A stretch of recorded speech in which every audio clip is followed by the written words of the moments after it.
ಕರ್ನಾಟಕದಲ್ಲಿ ಒಂದು, ಮಹಾರಾಷ್ಟ್ರದಲ್ಲಿ ಮತ್ತೊಂದು. ವೋಟ್ ಬ್ಯಾಂಕ್ಗೋಸ್ಕರವಾಗಿ ಬೇಕಾದಂತೆ ಬಿಜೆಪಿ ಚೇಂಜ್ ಆಗ್ತಾ ಇದೆಯಾ?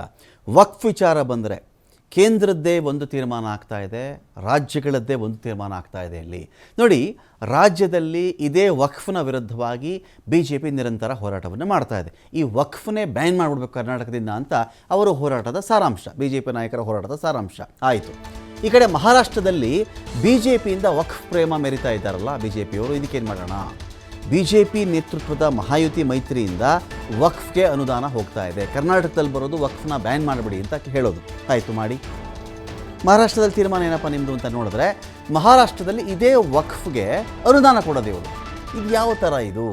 ಮಹಾರಾಷ್ಟ್ರದಲ್ಲಿ ವಕ್ಫ್ಗೆ 10 ಕೋಟಿ ಅನುದಾನವನ್ನು ಅಲ್ಲಿನ ಬಿಜೆಪಿ ಘೋಷಣೆ ಮಾಡಿದೆ. ಇಲ್ಲಿ ಜೋರಾಗಿ ನಾನು ಅಲ್ಲಿ ಪಾದಯಾತ್ರೆ ಮಾಡ್ತೀವಿ, ಹೋರಾಟ ಮಾಡ್ತೀವಿ, ಇದು ಬ್ಯಾನ್ ಆಗಬೇಕು, ಇವರೇನು ಮೊದಲೇ ತಂದುಬಿಟ್ಟಿದ್ರ, ಇವರು ವಕ್ಫ್ ಆಸ್ತಿ ನಮ್ಮದೇ ಭೂಮಿ, ಇದು ಈ ಭೂಮಿನ ಇವ್ರು ಬಂದು ವಶಪಡಿಸ್ಕೊಂಡ್ರು, ಮತ್ತು ಇವರೇ ಈಗ ವಶಪಡಿಸ್ಕೊಳಕ್ಕೆ ಮುಂದಾಗ್ತಾ ಇದ್ದಾರೆ, ಇವ್ರು ಎಲ್ಲಿಂದ ತಂದಿದ್ರು ಈ ಭೂಮಿನ, ಇವರು ಯಾವಾಗಿಂದ ಇದ್ದಾರೆ ಈ ಭಾರತದಲ್ಲಿ ಅಂತ ಪ್ರಶ್ನೆ. ಆದರೆ ಮಹಾರಾಷ್ಟ್ರದಲ್ಲಿ ಅಂತ ಬಂದಾಗಲೂ ಕೂಡ ಇದೇ ವಕ್ಫ್ಗೆ ಅಲ್ಲಿನ ಬಿಜೆಪಿ ಕೂಡ ಅಥವಾ ಮಹಾಯುತಿ ಕೂಡ ಇದೇ ಪ್ರಶ್ನೆ ಕೇಳಬೇಕಲ್ವೇ?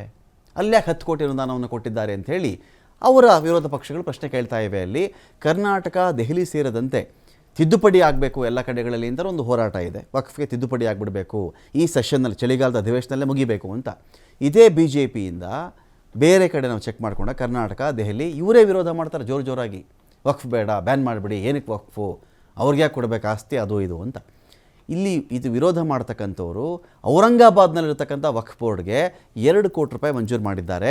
ಉಳಿದ ಹಣವನ್ನು ನಂತರ ಬಿಡುಗಡೆ ಮಾಡುವಂಥ ಭರವಸೆಯನ್ನು ಮಹಾ ಸರ್ಕಾರ ಕೊಟ್ಟಿದೆ. ಅನುದಾನ ರಿಲೀಸ್ ಮಾಡ್ತಾ ಇದ್ದಂತೆಯೇ VHP ಆಕ್ರೋಶವನ್ನು ಹೊರಹಾಕಿದೆ. ಮಹಾಯುತಿ ಧಾರ್ಮಿಕ ತುಷ್ಟೀಕರಣದಲ್ಲಿ ತೊಡಗಿದೆ ಅಂಥೇಳಿ ವಿಶ್ವ ಹಿಂದೂ ಪರಿಷತ್ ಮಹಾರಾಷ್ಟ್ರದ BJP ಸರ್ಕಾರದ ವಿರುದ್ಧವಾಗಿ ಅವರು ಕೂಡ ಇದೀಗ ಟೀಕೆ ಮಾಡಿದ್ದಾರೆ.